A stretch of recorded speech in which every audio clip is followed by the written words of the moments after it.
وصلى الله وسلم على سيدنا محمد خاتم الأنبياء وحبيب رب العالمين القاسم الأمين وعلى آله وصحبه أجمعين.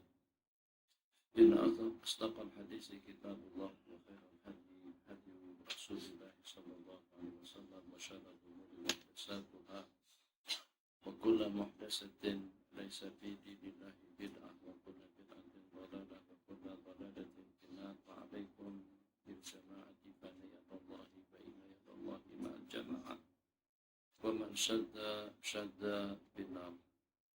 يقول الإمام ابن أبي جمرة رحمه الله تعالى وعاد علينا من بركاته ومن بركات الصالحين إلى يوم الدين. أما بعد. نعم. بسم الله الرحمن الرحيم. الرحمن الرحيم. الحمد لله والصلاة والسلام على سيدنا رسول الله وآله وصحبه ومن بعد. بسند شيخنا المتصل إلى الإمام ابن أبي جمرة رحمه الله تعالى ونفعنا به بعلومه وشيخنا وعلومه في الدارين.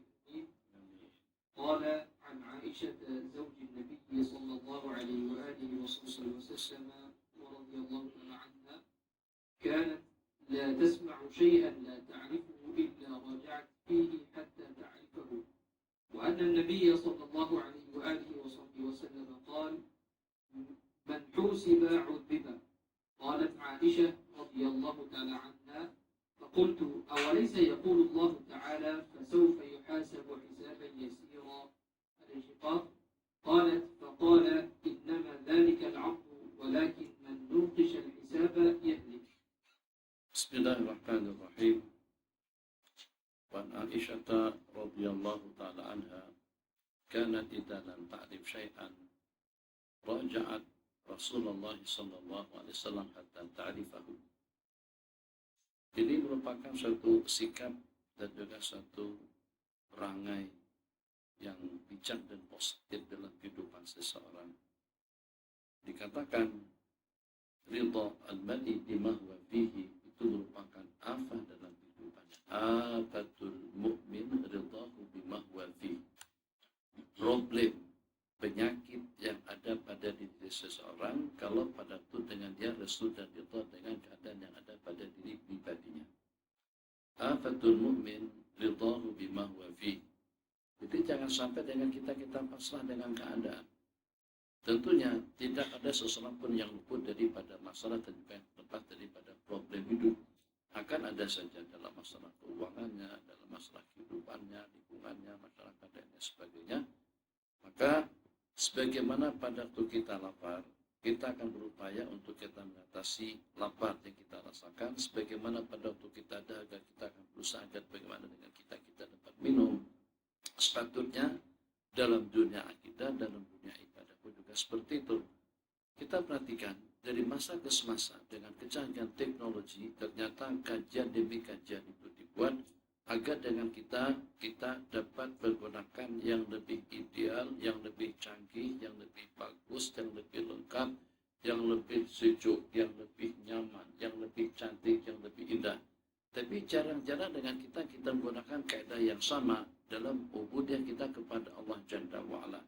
Apakah kira-kira dengan kita membuat penyelidikan, kajian dan kaji selidik dengan pergerakan ubudiyah kita pada waktu kita mengabdikan diri kepada Allah Jalla wa'ala. Katakan saja dengan seumpama sembahyang 5 waktu, bermula dengan taharahnya, lanjut dengan pakaiannya, lanjut juga dengan pergerakannya, pakaian yang dipakai pada waktu kita beribadah, bacaan yang dibaca pada waktu kita beribadah. Kadang-kadang dengan kita tidak lebih daripada terbawa-bawa arus. Tadi kami sembahyang di Masjid Ar-Rahman Ar-Rahim. Imamnya baca surah Wan-Najmi sampai habis, disambung dengan surah Iqtarabati Sa'at wa Syaqqal Qamar, hampir dalam sepertiga atau dalam seperempat daripada surah dibaca oleh imam. Jadi kita perhatikan imam-imam sekarang ini rasanya kalau membanding-bandingkan dengan keadaan sejak 20 tahun. Saya di sini sejak daripada tahun 83 sampai pada tahun 98, selama tidak kurang daripada 15 tahun. Jadi kita bersama para ulama dan juga bersama para a'imah yang masih meraihkan, mempertimbangkan perbedaan mazhab antara mazhab dengan mazhab. Jadi bagaimana memang dalam mazhab Hanafi dalam mazhab Maliki itu tidak diwajibkan membaca basmalah pada waktu kita membaca Fatihatul Kitab. Tapi tidaklah sampai kepada tahap yang dengan imam tanpa mempertimbangkan, tanpa memperhatikan adanya perbedaan pendapat di kalangan ulama, khususnya ulama Syafi'iyah. Dalam mazhab kita, qaulan wahidan, orang yang tidak membaca Bismillahirrahmanirrahim dalam Fatihahnya, itu dengan Fatihahnya tidak sempurna dan juga dengan sembahyangnya tidak sah. Sebijaknya, yang walaupun imam-imam muda, kalau kita lihat, tak pakai songkok, muda-muda seusia kita yang menjadi imam, itu dengan mereka berpegang dengan hadis, Salaitu khalfa Rasulillah sallallahu alaihi wasallam wa Abi Bakr wa Umar wa Utsman fakanu yaftatihuna salata bilhamdulillahi rabbil alamin. Memang seperti itu bunyinya, atau dengan hadis yang diriwayatkan. Aku sembahyang di belakang kita juga di belakang tiga khalifah yang pertama, maka dengan mereka memulakan bacaan dengan Alhamdulillahirabbil alamin, dan itu yang mereka amalkan.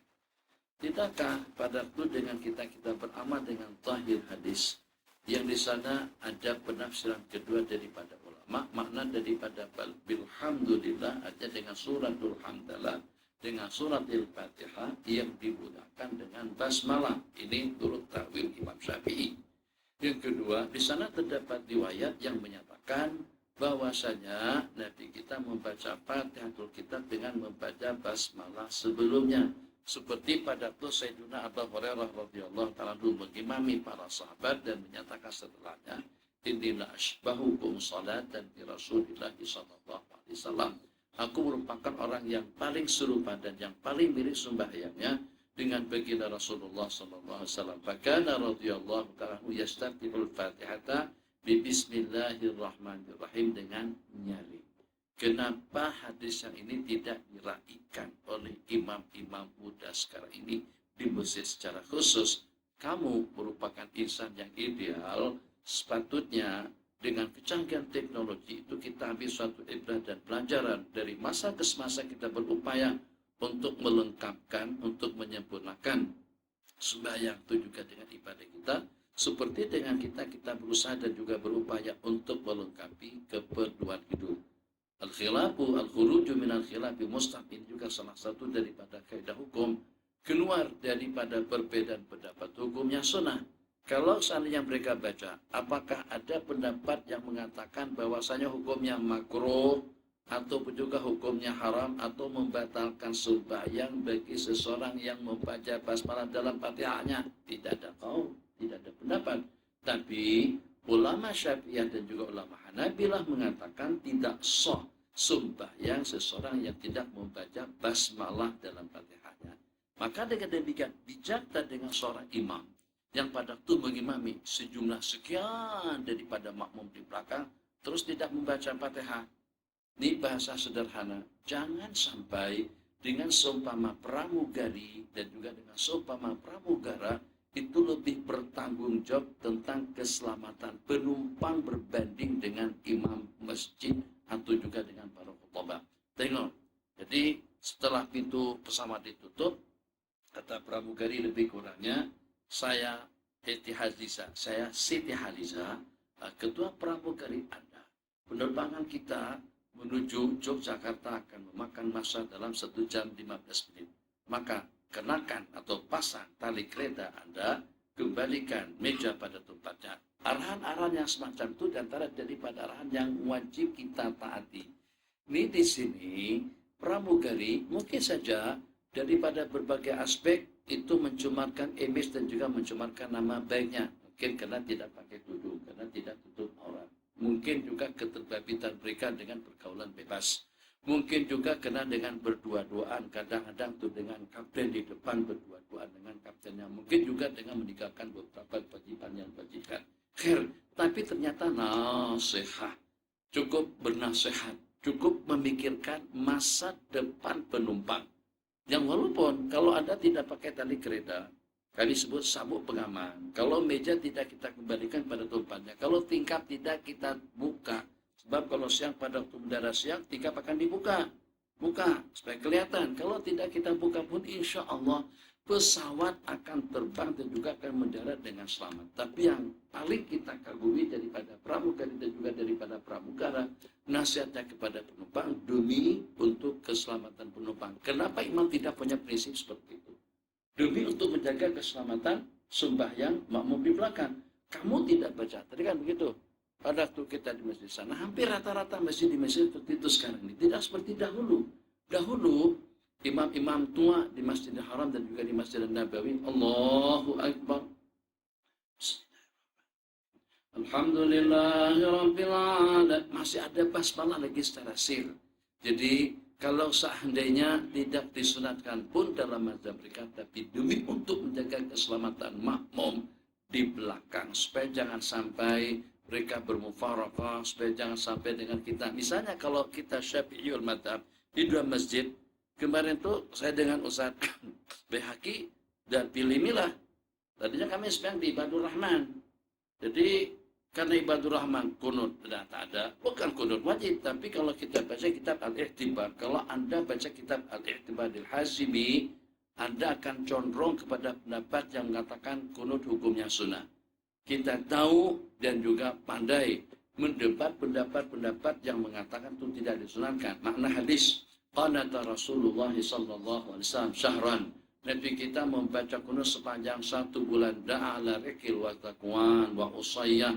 Nabi kita doa beberapa kumpulan-kumpulan tertentu yang melakukan kesilapan atau yang melakukan kesalahan kepada umat. Summa tarakahu. Kemudian Nabi kita tinggalkan.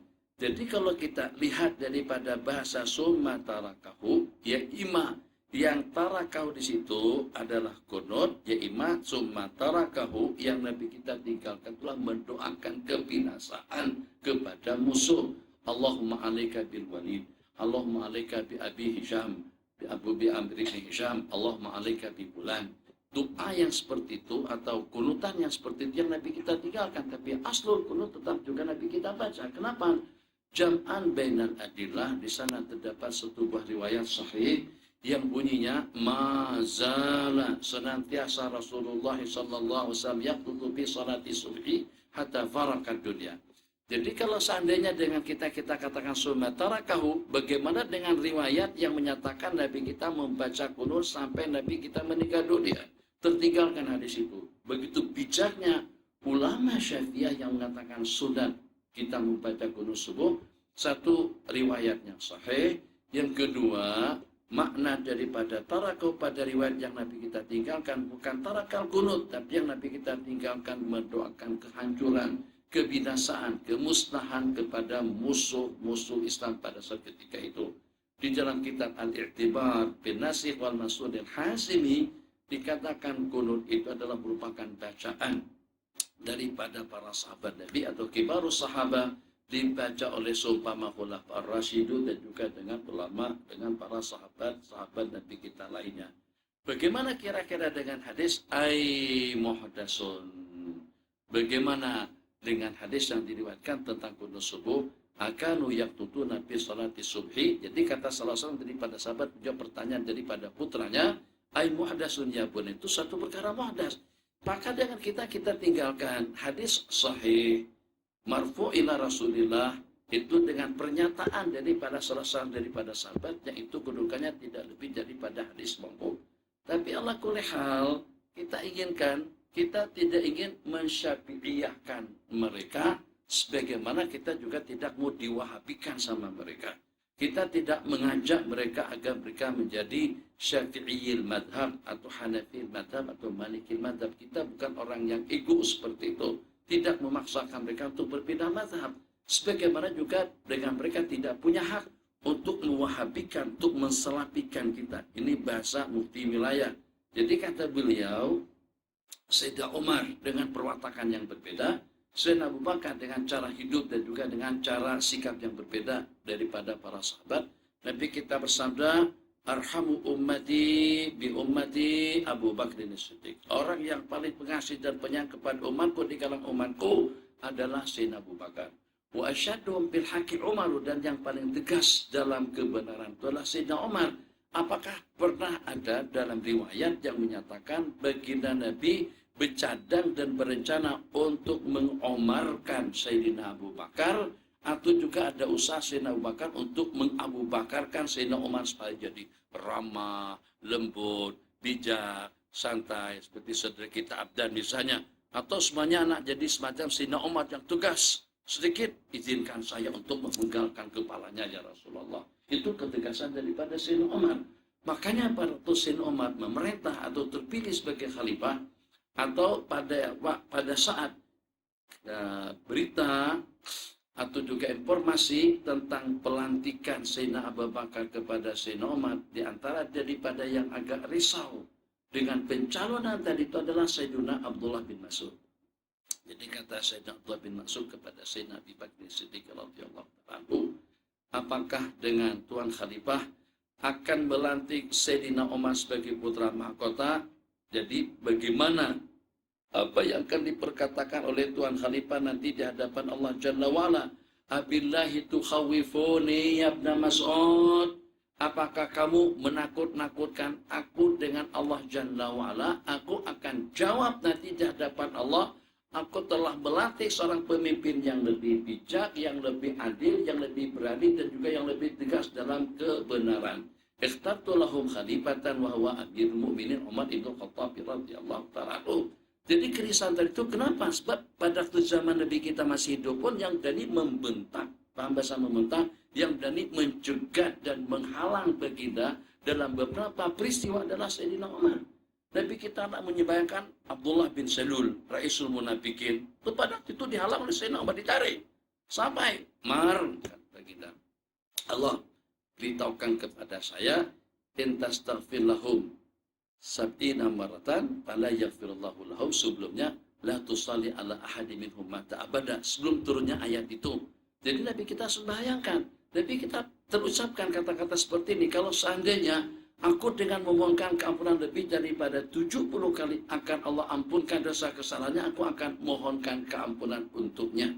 Jadi yang menyekat baginda Nabi daripada menyembahyangkan Raisul Munafikin pada saat ketika itu adalah Sayyidina Umar, tapi ternyata turun Al-Quran membenarkan sikap Sayyidina Umar bin Khattab radhiyallahu ta'ala anhu.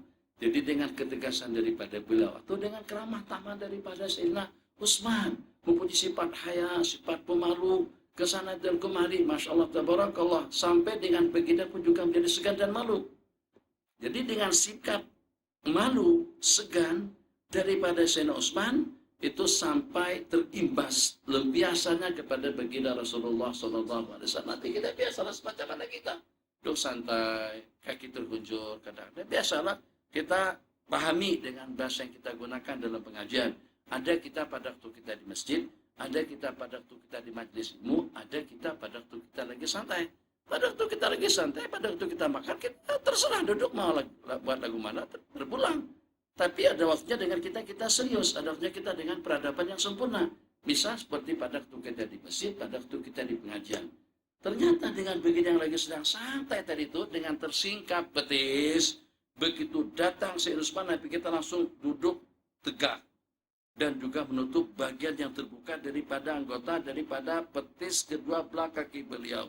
Jadi pada saat ketika diperhatikan oleh Sayyidatuna Aisyah radhiyallahu ta'ala anha, itu menimbulkan suatu ketidaknyamanan dengan beliau. Bapak aku datang, Sayyidina Abi Bakar Siddiq, Nabi kita tetap duduk santai, sejak kaki terbuka atau goyang kaki seperti itu. Pada waktu datang Sayyidina Umar juga tetap dengan keadaan yang sama.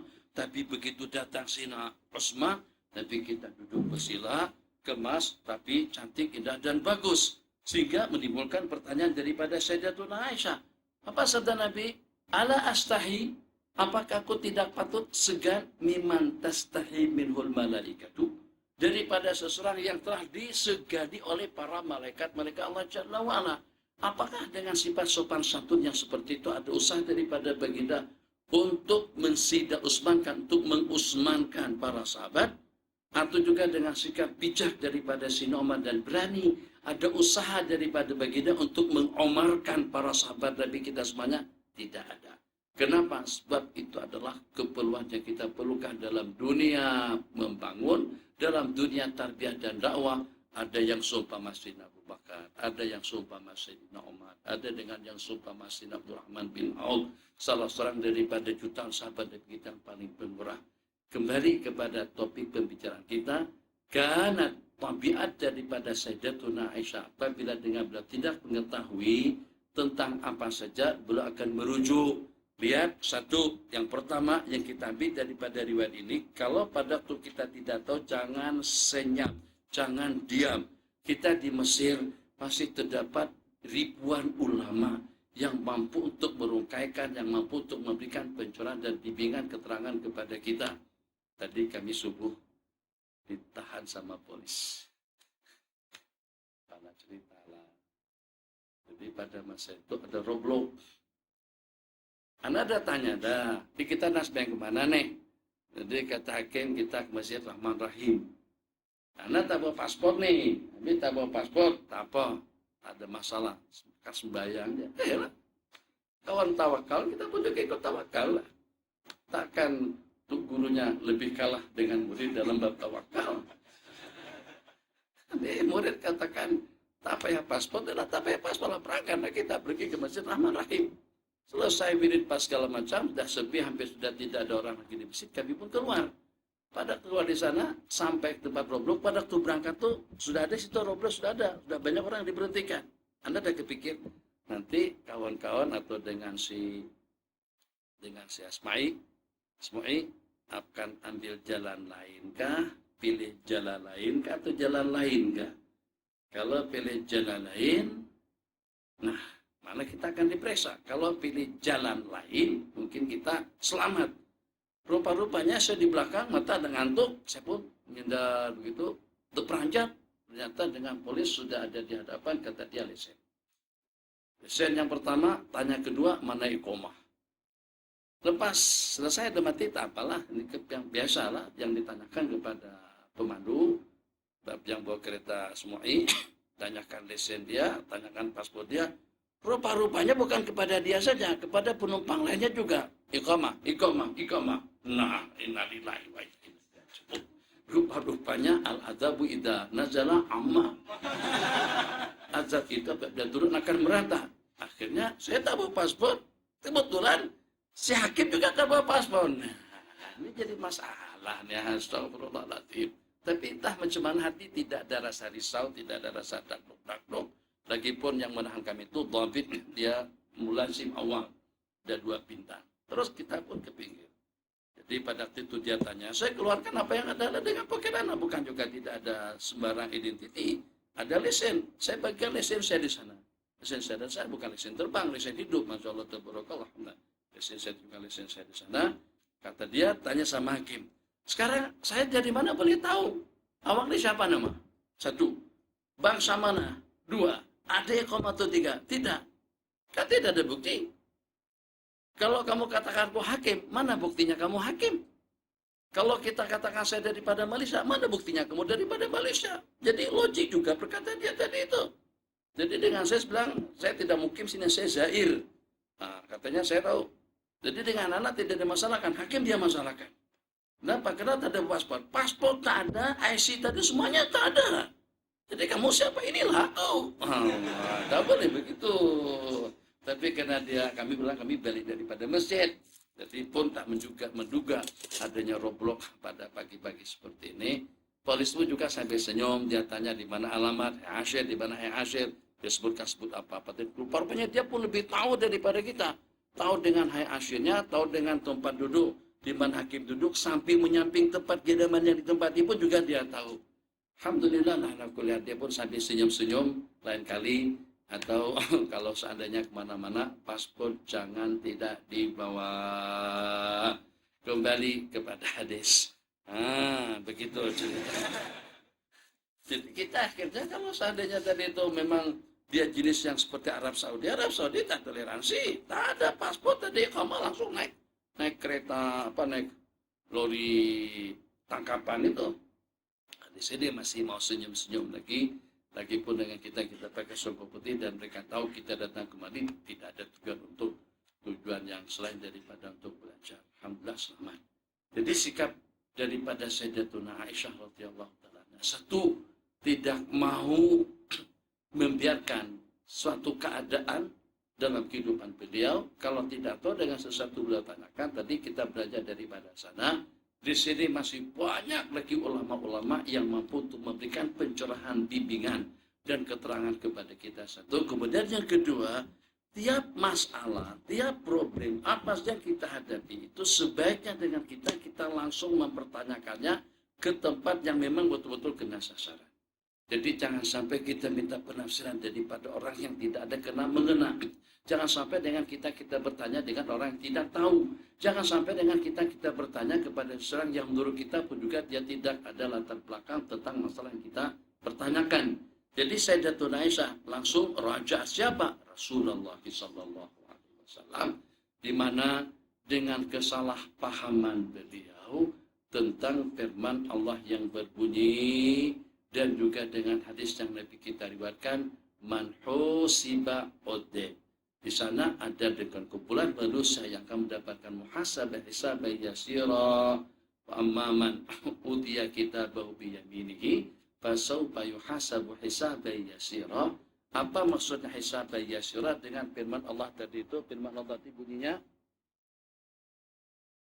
fasawfa yuhasabu hisaban yasira. Jadi yang maksudkan dengan hisab yasir itu seperti apa? Sedangkan Nabi kita bersabda, man husiba ujib.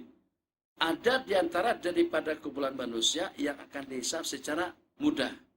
Dan juga Nabi kita bersabda, tiap orang yang dihisab pasti akan tersiksa. Jadi kalau seperti itu, Nabi kita bersabda, man husiba ujib. Orang yang dimuhasabah pasti dan pasti dia akan disiksa. Sedangkan Al-Quran mengatakan ada dengan kumpulan manusia yang akan dimuhasabah oleh Allah dengan secara mudah. Jadi apakah kontra antara hadis dengan ayat? Itu yang ingin ditanyakan oleh Sayyidatuna Aisyah radhiyallahu taala anha. Nabi kita bersabda, dzalika al-ardu. Jadi makna daripada hisab yasir itu tidak lebih daripada al-ardu, hanya setakat laporan sahaja. Jadi misalnya pada waktu kita seperti tadi, Malaysian, oke, terus saja. Jadi kita tidak dicek paspor kita atau juga iqamah kita, apakah kita ada identiti, apakah dengan kita ada izin tinggal, apakah iqamah kita masih dengan salahiyahnya atau seperti apa. Itu ardan yasira. Kita bawa toroli, lepas kita ambil beg kita daripada daripada tempat pengambilan beg. Ada 3 potong, ada 3 beg besar, kemudian ada 3 kotak. Jadi pada tuh polis di sini biasanya dia isyarat seperti itu. Artinya bagi paspor. Kita bagikan paspor kita, dia tanya, ada bawa barang elektronik, kita katakan tidak ada. Apa ada barang-barang yang kena biaya cukai, kita kata tak ada. Oke, langsung selamat, masalah. Jalan. Itu hisaban yasira. Sementara man husiba, orang yang dimuhasabah, pasti dan pasti akan tersiksa itu kalau pada tuh bagnya dibuka. Pada tuh ditanyakan, ini dari mana? Dolar. Ini dari mana barang? Ini untuk apa? Kenapa kamu bawa dolar lebih daripada keperluan? Kenapa kamu bawa ini? Kenapa kamu bawa itu? Jadi tiap orang yang dimuhasabah seperti itu berarti tidak akan tersiksa. Sementara al-ardul yasir itulah hanya dengan mempertanyakan kalian daripada mana, atau bertanya kepada kita pada anak-anak pergi kemana, atau juga pada waktu tengok beg-beg kita yang tersusun banyak tadi itu, apa ada barang yang kena biaya cukai? Kita kata tak ada. Oke, lepas itu dia lepaskan kita. Kita pun masuk daripada jalur hijau. Nah, bismillahirrahmanirrahim. Bismillahirrahmanirrahim. Faqala innama dhalika al-'abdu walakin man nuqisha al-hisaba yahlik. Yahlak.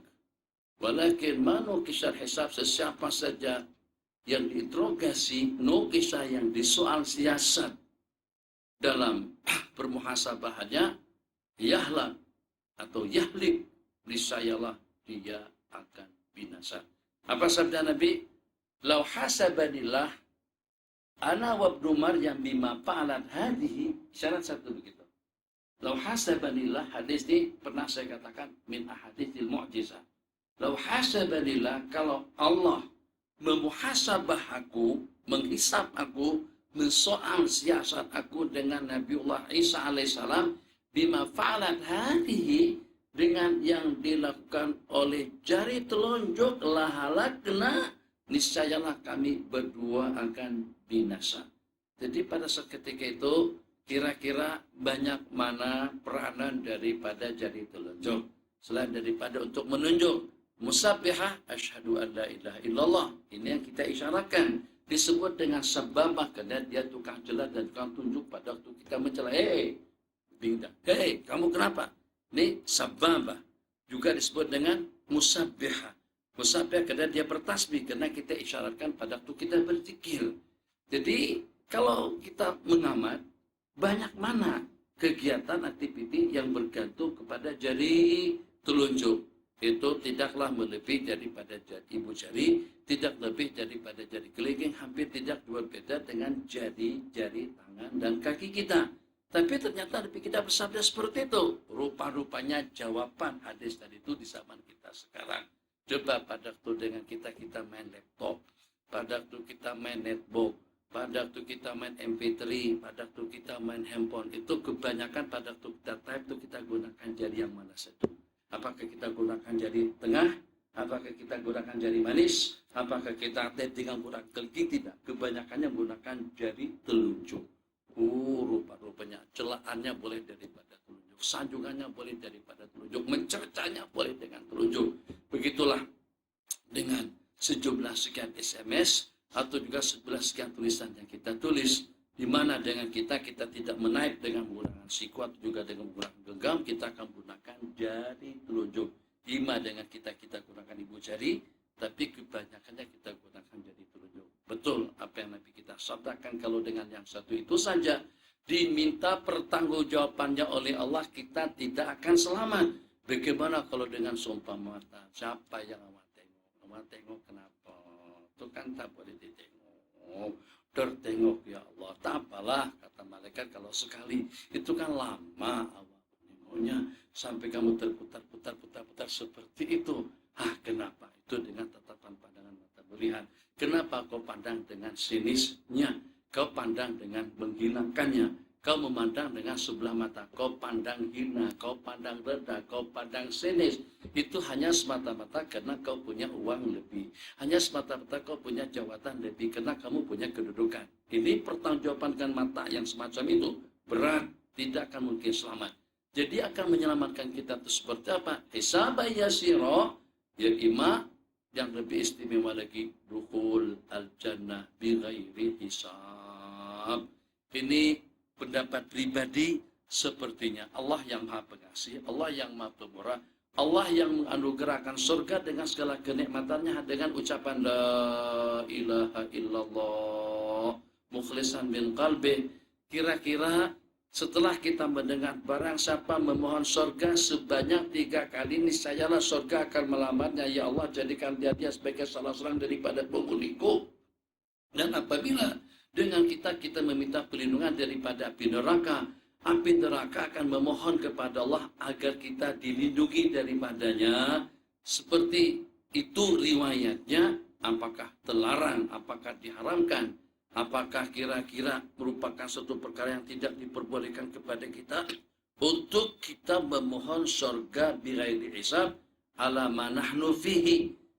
Patutkah, wajarkah dengan kita memohon, ya Allah ya Arhamar Rahimin, adkhilna jannata bighairi hisab, Allahumma ti'na bil firdausil a'la bighairi hisab, Allahumma akrimna bil firdausil a'la bighairi hisab. Muliakanlah kami, anugerahkanlah kepada kami surga firdaus tanpa hisab. Apakah kira-kira diharamkan kita katakan kalau kita melihat sifat Allah yang maha karim, yang maha jawad, yang maha pemurah, yang memberikan segala-galanya kepada makhluk, yang memberikan segala-galanya kepada kita dengan tidak pilih-pilih, dengan tidak membeda-bedakan antara dia kafir, dia musyrik, dia samsik, dia jahat, dia ilmani, dia majusi, dia jahannami. Sebutkan saja segala sifat-sifat yang membawa manusia kepada kesyirikan, itu ternyata tetap saja dengan orang tadi itu mendapatkan rezeki daripada Allah, rezekinya, kesehatannya, keafiatannya. Bahkan Allah berikan anugerah nikmat kepada non-muslim kadang-kadang lebih banyak daripada pemberian yang Allah berikan kepada kita orang yang beriman. Bola sepak dengan mereka. Sebutkan, coba kita sebutkan, senaraikan satu persatu.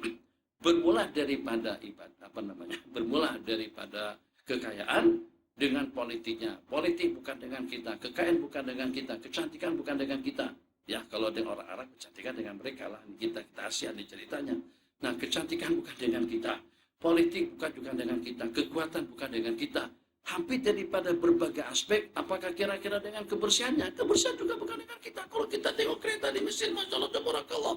Tapi yang saya kagum dengan Mesir, itu tidak ada ta'aluk nasi dengan kereta. Keterikatan hati dengan benda itu tak ada. Dia cuai saja. Kereta dia tercium, kena peluk, kena rompak, atau tak ada kisah dia. Kita di sana, ini saya perhatikan, bukan saya memperhatikan, saya pun juga kadang-kadang seperti itu juga. Kalau kereta kemes sedikit saja, itu membuat kita tidak boleh tidur. Besok kita kena bawa ke workshop, kita kena perbaiki. Tak nak tengok kereta kita kemes seperti itu. Di sini kemek sikit, kemek banyak, sampai menyampai, kena cium dengan lori, kena cium sama ban, biarin, malih saja. Tidak ada masalah. Senang sekali. Dan mereka parking kereta pinggir jalan. Semua jenis kereta dari sini.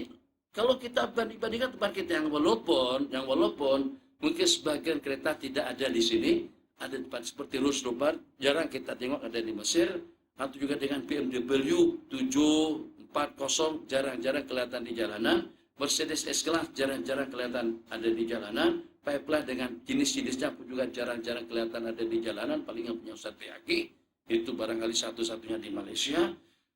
Sementara ada jenis-jenis lain, Jaguar kemarin kita tengok, RR pun juga ada, Mercedes S-Class, Mercedes seri E, itu ada di pinggir jalan, parking bersampingan dengan yang buatan Korea, dengan yang buatan Itali, Fiat model tahun 70-an, bersampingan dengan Mercedes mewah sekali. Jadi seakan-akan mesti mengatakan yang walaupun kereta itu mewah, tapi tetap dunia ada di luar genggam telapak tangan. Beda kalian dengan orang-orang ASEAN. Kereta masuk ke dalam haji.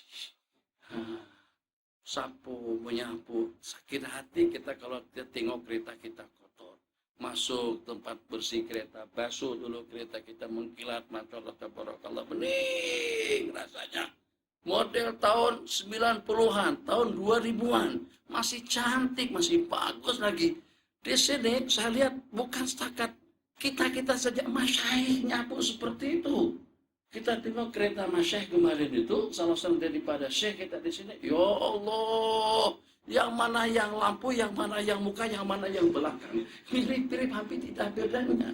Kan muka beda dengan belakang, sekarang mirip, sama, tak ada bedanya. Ya Allah, ya Rahman Rahimin. Kemek di sana, kemek di sini, tak kisah, males. Jelas-jelas tempat itu tidak cukup untuk parking, dicukup-cukupkan juga sama dia. Ini kereta awak panjang, mana boleh parking di situ? Dia masukkan kereta dia, terus dia tolak yang ke belakang. Kamu daripada ada kereta dah mati, dah parking dah, salah paksa dia tolak. Ayo mundur belakang, mundur. Gustan, bagi laluan dengan aku. Tapasahu yafsahillahu lakum. Lepas dia hamuka pula, dia tolak lagi. Gerak, dia tolak ke muka. Tolak sampai kereta dia boleh masuk. Jadi cara fleksibel hidup dengan dunia semacam itu mengagumkan kita juga, sehingga tidak terlalu ambil berat betul tentang keadaan berbanding dengan kita di sana. Ala kulli hal, itulah keadaan di Mesir. Man husiba manukisha al-hizab yahlak, niscayalah dia akan binasa. Hadis Bismillahirrahmanirrahim. قال عن أبي موسى رضي الله تعالى عنه قال جاء رجل إلى النبي صلى الله عليه وآله وصحبه وسلم فقال يا رسول الله ما القتال في سبيل الله فإن أحدنا يقاتل غضبا ويقاتل حمية فرفع إليه رأسه قال وما رفع إليه رأسه إلا أنه كان قائما فقال من قاتل لتكون كلمة الله هي العليا فهو في سبيل الله عز وجل. Jadi tidak disebutkan nama si laki-laki yang bertanyakan tentang Al-Qital Fisabilillah. Jadi yang dimaksudkan dengan Al-Qital Fisabilillah itu apa saja? Apakah kira-kira dengan seseorang yang berperangnya karena hanya untuk membela sesuatu, Apakah yang berperangnya untuk dikatakan dia berani? Apakah yang berperangnya untuk mendapatkan harta rampasan? Jadi tentu dengan pertanyaan yang seperti itu akan berkembang. Akan terdapat macam-macam pertanyaan yang ditanyakan. Siapakah gerangan di kalangan mereka yang berada di jalan Allah Jalla wa'ala. Nabi kita berikan satu panduan dan pencerahan kepada kita semuanya. Yang sehingga dengan kita mampu untuk menetapkan juga untuk memberikan jawaban pasti. Siapakah gerangan yang akan mendapatkan pahala syahadah fisabilillah? Nabi kita bersabda, man qatala litakuna kalimatullahi hiyal ulya bahwa fisabilillah. Jadi bukan karena nafsu, bukan untuk kemenangan, inna lillahi wa inna ilaihi raji'un. Bukan untuk mendapatkan satu jawatan, bukan karena untuk mendapatkan satu kedudukan, bukan untuk kenaikan pangkat, bukan juga untuk kenaikan gaji, bukan juga untuk dijadikan sebagai salah seorang pahlawan atau untuk diperkatakan si fulan ibn fulan di antara daripada orang yang berani di medan perang. Jadi bukan karena itu kesemuanya.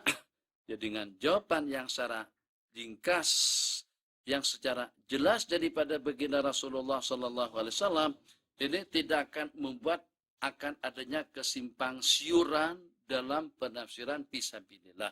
Jadi misalnya katakan saja seperti dengan jamaah tabligh. Mereka oleh sebagian, bukan semuanya, seperti berpandangan sinis kepada kita-kita yang mengadakan pengajian.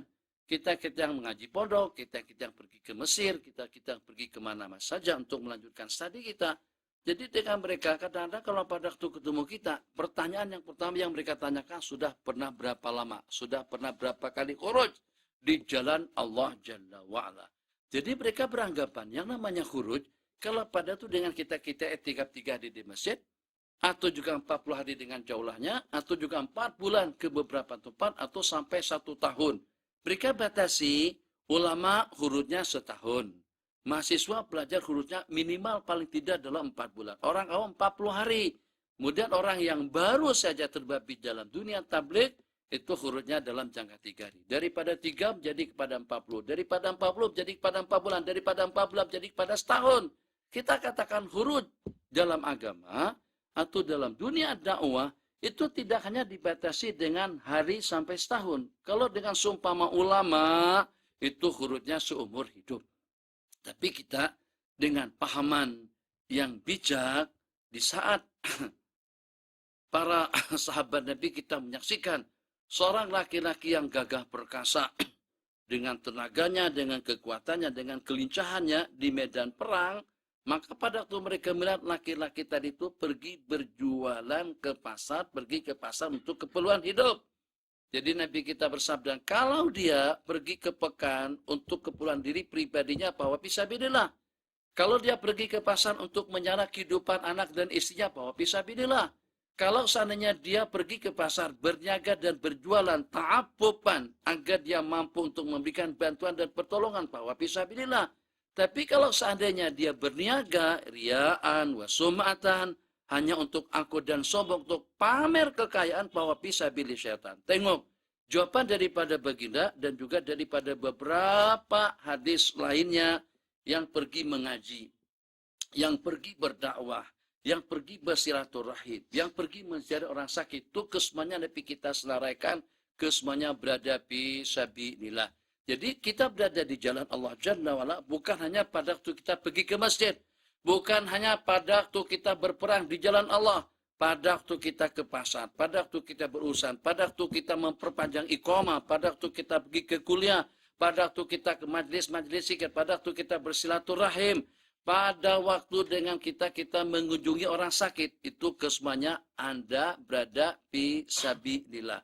Maka begitulah penafsiran daripada Sayyidina Rasulullah Sallallahu Alaihi Wasallam tentang pertanyaan yang ditanyakan, seseorang itu berperang karena nama, berperang karena untuk membela, berperang karena untuk rampasan, berperang untuk mendapatkan sebutan, berperang untuk mendapatkan jawatan dan juga dengan kenaikan pangkat. Siapakah di kalangan mereka yang patut untuk dikatakan berada di jalan Allah?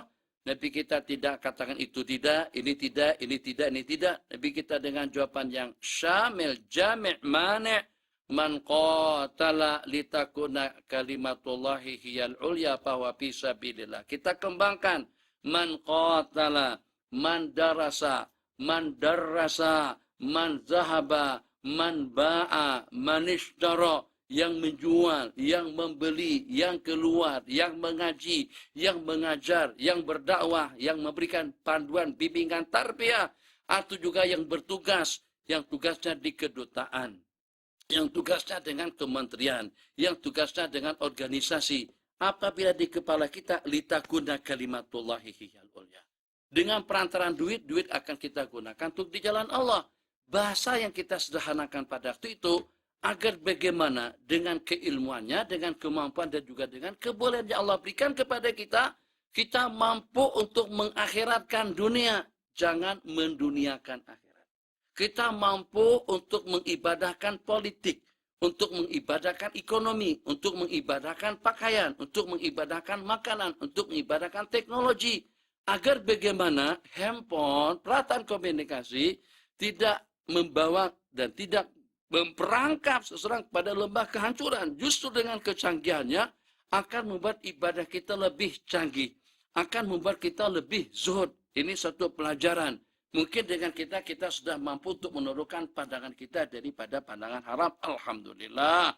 Alhamdulillah dengan kita sudah mampu untuk tidak melirik duit haram. Alhamdulillah. Alhamdulillah dengan kita yang walaupun sudah terpajang di hadapan dompet berisi uang, ternyata tidak terlintas di dalam hati itu, kita menjemput juga untuk kita mengambilnya. Alhamdulillah, itu kita sudah berhasil.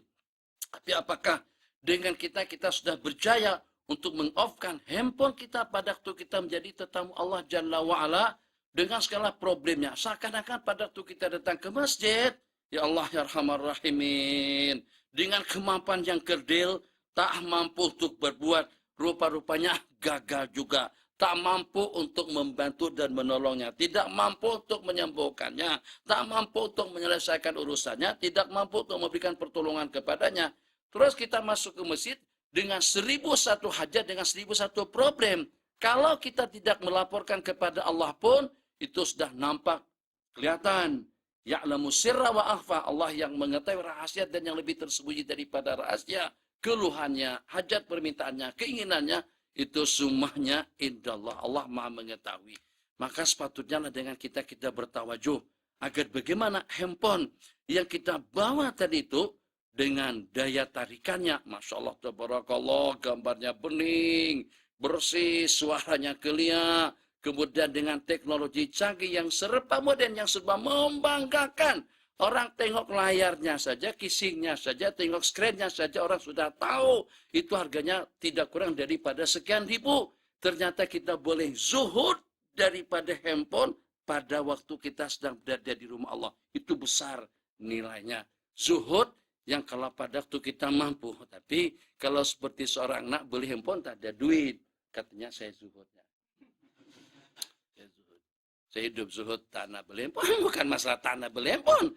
Kereta tak ada, motor tak ada, rumah tak ada, istri juga tidak ada, semuanya tidak ada. Terus mengatakan saya zuhud. Nah, itu bukan zuhud. Itu zuhud secara terpaksa. Zuhud yang sebenarnya itu seperti apa? Segala keperluan hidup ada dengan kita, tapi ternyata kita mampu untuk meninggalkannya. Baru terasa.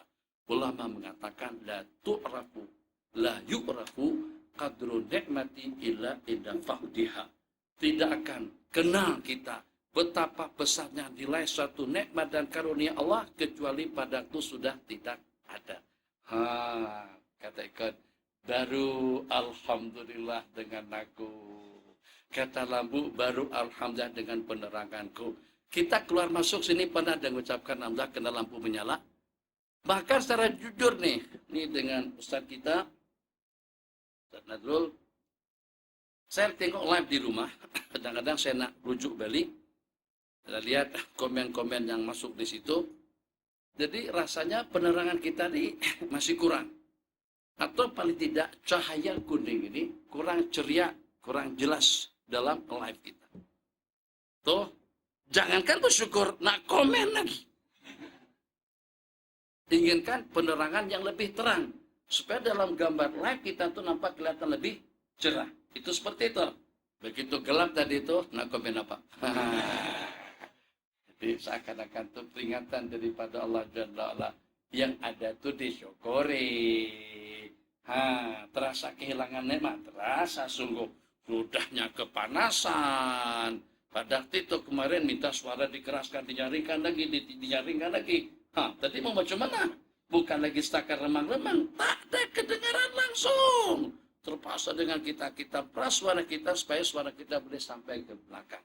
Bila kita mengenal betapa besarnya nilai nikmat, kalau pada waktu sudah tidak ada. Ada kawan-kawan kita yang sudah kawin, Masya Allah, biasa-biasa saja.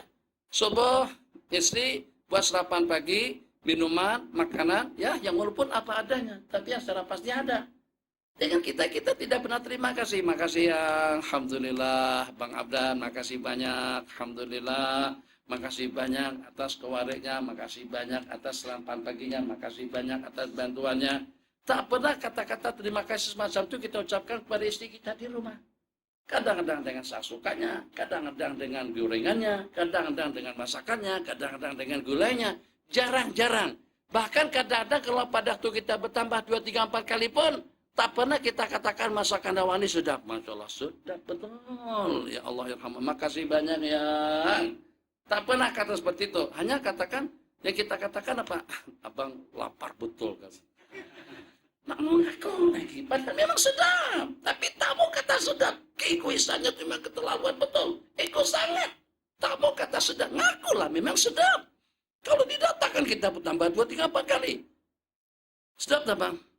Biasa-biasa. Kenapa biasa-biasanya? Kamu sudah bertambah 3 kali tadi itu. Takkan biasa-biasa saja. Khair ala kulli hal. Begitu istri balik Malaysia. Tinggal kembali hidup bujangan. Nak sarapan pagi, teman tak bancukan teh. Nak makan minum, kena layan sendiri. Ada kebulan terpaksa beratur dapat shop rawe. Arabiata. Yalah warat. Badan mutilwati, sasabah. Allahu Akbar. Ustaz tempat yang lain. Dikira Syabrawi 24 jam. Yang 24 jam yang hasil nenek. Nih yang si nenek. Arabiata sudah tak lagi 24 jam. Pergi situ pukul 7. Belum buka lagi, atau pukul 6 tak buka lagi. Mereka masih tidur, masih mau kemas-kemas rapikan dan lain sebagainya. Baru terasa. Ya Allah, dulu dibangunkan sama bini. Bang, selamat. Tunda lagi. Sesuka hati kita. Bila terasa keberadaan istri itu memang merupakan satu nikmat yang luar biasa. Pada waktu dia sudah tidak ada. Dengan duitnya. Tengok duit 5 ringgit. Ya Allah, ya Rahman Rahimin. Jangankan diambil, tengok pun tanah. Dari yang paling buruk gitu. Ini sedikit agak buruk.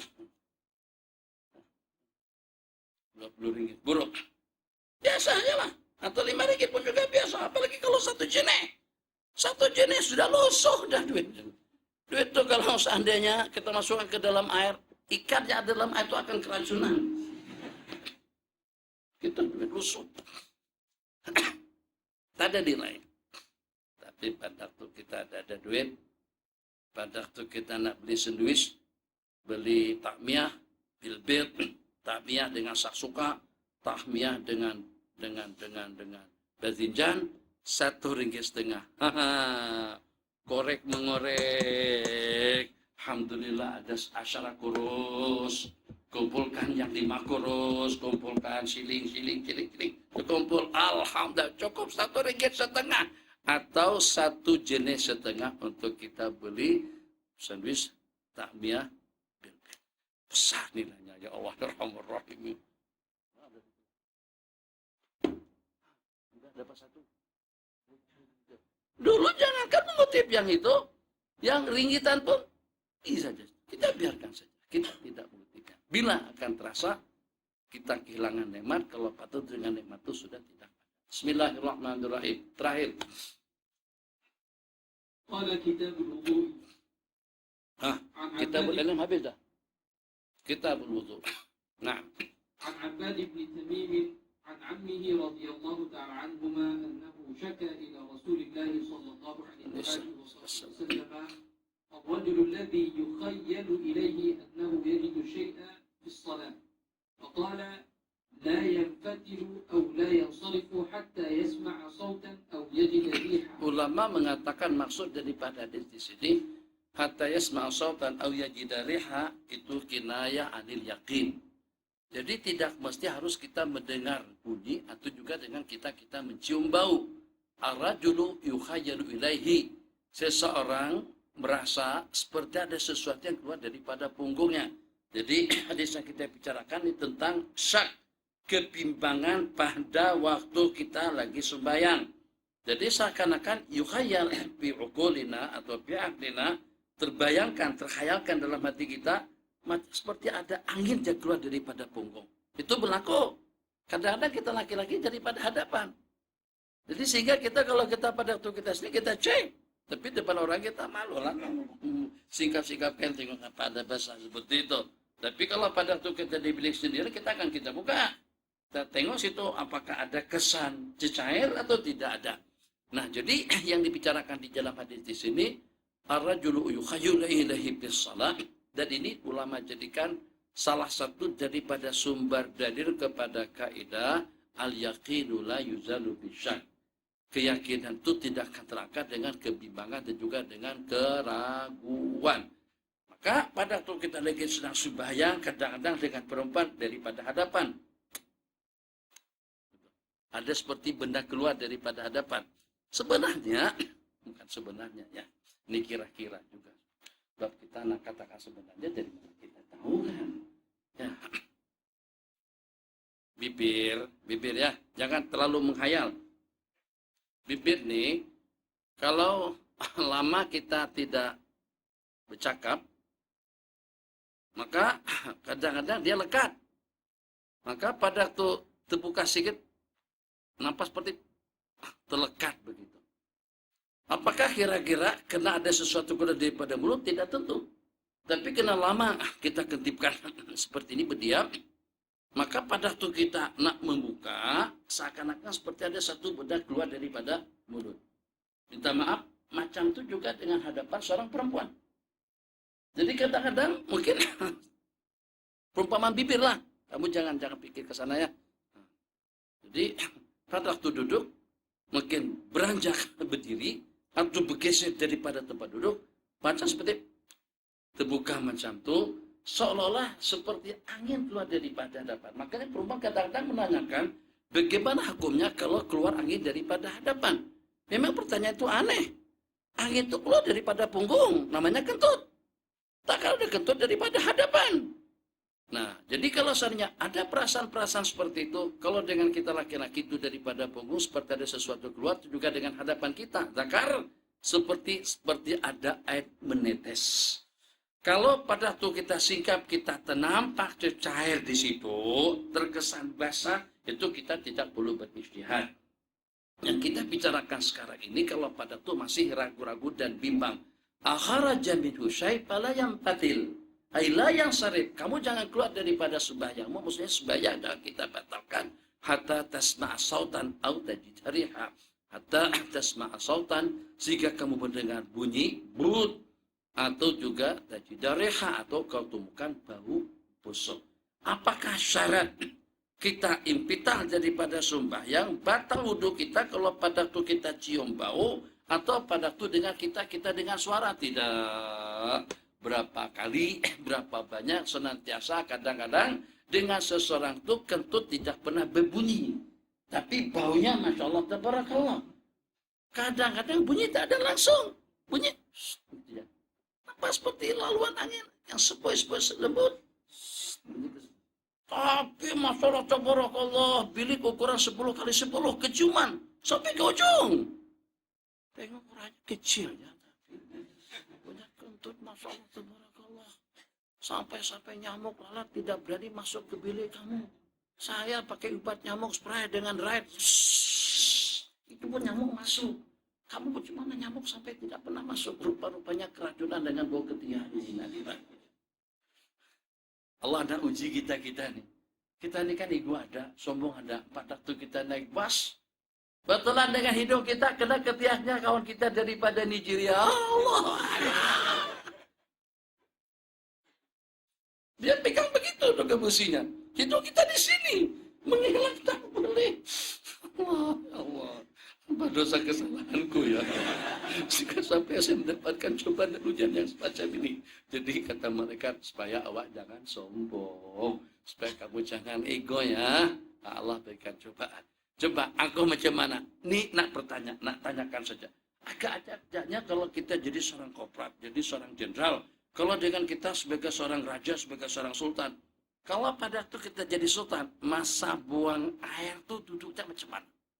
Seorang sultan. Apakah kira-kira kalau pada waktu sultan buang airnya berdiri misalnya, atau santai jalan begitu? Enggak, tidak ada beda. Kalau tadas yang duduk jongkong loh, cingkong, mesti sultan kah, tuanku kah, menteri kah, mesti duduk mana? Duduk begini nih terus sombong, layak tak sombong? Propak. Kadang-kadang wah, terus sebar. Kan kita sakit perut. Paling nikmat pada waktu kita sakit perut, kita meneran ya. Menerannya kuat. Meneran kuat sampai penuh tuh sebar. Ya Allah ya Rahman. Akhirnya terpaksa kita pancurkan air. Tadi yang tengok, tadi yang tahu. Tapi ini siapa yang buat kerja? Sultan, raja, presiden. Kalau seperti itu keadaannya, Allah nak tunjukkan patut orang yang seumpama itu keadaannya bersikap rendah diri dan takut. La yang sarif atau yasma' sautan dengan bud awya jidareha atau cium bau. Jadi kita boleh juga sendirian, tapi bau kuat. Tadi kentut tak nampak bunyi pun, tapi baunya kuat. Atau yang walaupun tak nampak bau tak ada keciuman, tapi bunyi brut. Bagaimana kira? Yang sahih. Tapi kalau seandainya tidak yakin ada sesuatu yang keluar daripada punggung, khayalan yang semacam itu tidak perlu dilayan. Ingat cerita kita dahulu, cerita kita kemarin, seseorang yang sembahyang, pada waktu menyentuh punggung, terasa lembab-lembab, dia cium tangannya, bau busuk. Selepas sembahyang, dia tanya kepada tu guru. Assalamualaikum, waalaikumsalam. Mana syekh? Fadal ya bunaya. Soal, fadal. Semalam pada waktu saya sembahyang, saya menyentuh punggung aku. Pada masa saya sentuh, terasa punggung saya agak lembab. Saya cium tangan saya selepas saya menyentuh punggung, ternyata bau busuk. Macam mana menurut mazhab ulama Malikiyah dalam keadaan semacam ini? Kata tu guru menjawab, menurut mazhab Maliki, mazhab Hanafi, mazhab Hambali, mazhab Zahiri, mazhab Ibadi, mazhab Syi'i, semua mazhab mengatakan awak berak dalam sunnah. Itu tak ada khilaf. Khilaf macam mana? Itu maksud hadis.